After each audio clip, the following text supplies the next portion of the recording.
Hi, this is Dr. Eric Hussey, and I'd like to, if I can, explain a little bit about the neurology behind intermittent central suppression. Intermittent central suppression is a condition where the picture going from the eye up to the brain drops out about halfway up, I think, at a relay station that's called the lateral geniculate nucleus. We'll just call it the LGN because that's a lot easier to say.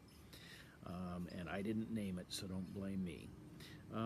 But when I diagnose somebody with intermittent central suppression, in my examination, I have them looking at different targets where where one eye sees one side of the target and one eye sees the other side of the target. And then I ask them if things disappear, if things go away, that kind of thing. One of the targets will go black if one eye's picture drops out.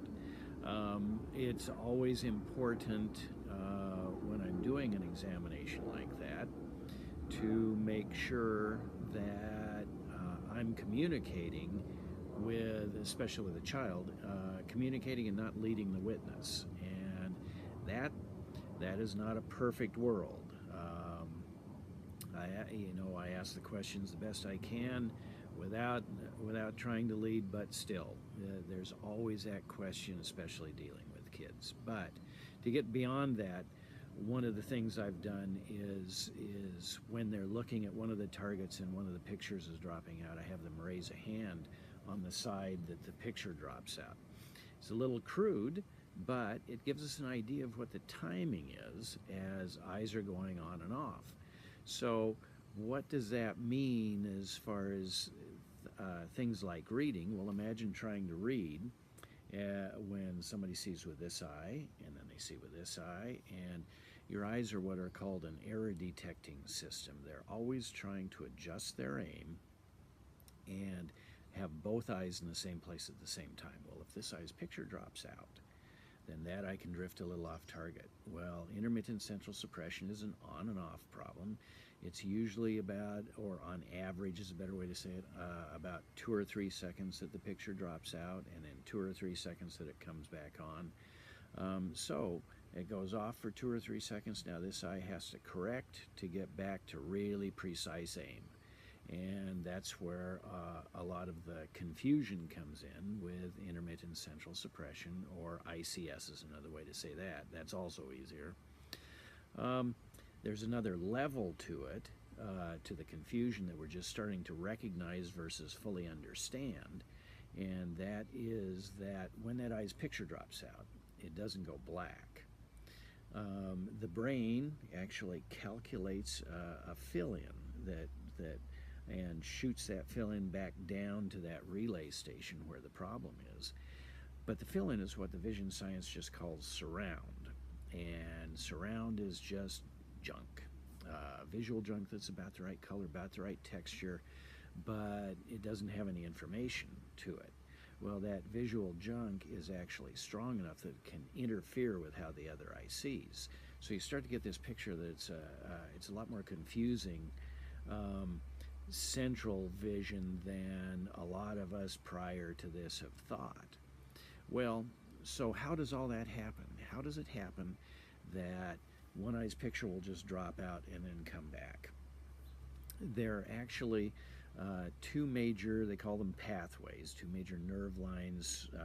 I use the term phone lines sometimes, two major nerve bundles going from the eye up to the brain. You see here, the picture's put together here and here.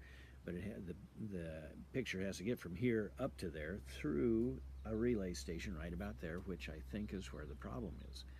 Well, the two major phone lines, one sees detail and color, one sees motion. One of the responsibilities for the motion pathway is to keep the other one awake. And if that motion stay awake message is not strong enough, then the detail pathway just goes to sleep. And that's what we see as the suppression. I use the analogy all the time for those two pathways of the mouse and the computer. If you're moving the mouse, what you're doing is sending a message to the computer that the mouse is moving, and the screen stays awake. Stop moving the mouse, stop sending that motion message to the computer, and the screen goes blank. It switches to screensaver. That's how these two pathways operate. Motion is the on switch for everything visually. That also tells us how to treat this.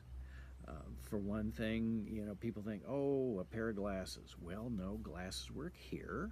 Glasses are wonderful devices, but glasses work here. They don't work there. And so glasses, great devices, but they're not going to fix it. That's when we start talking about therapy procedures. Therapy takes time. Some of it looks kind of goofy, but it's all very straightforward. It's demanding that both eyes, put people in a situation where we're sure both eyes are working, at least to some degree, and then add visual motion. And then we do those things over and over and over again to build connections at that relay station, to build strength in the connections in that relay station. And over time, we can dramatically reduce and often eliminate the suppression. When we do that, seeing should just be easier, should be more stable. Do we expect reading to improve? Sure. Not because we've taught somebody to read, but because their A1 brains now have a stable picture that they can put together and they can use to read, to play ball, to shoot free throws, those kinds of things. Depth perception should just be a little more stable. All of those things should improve.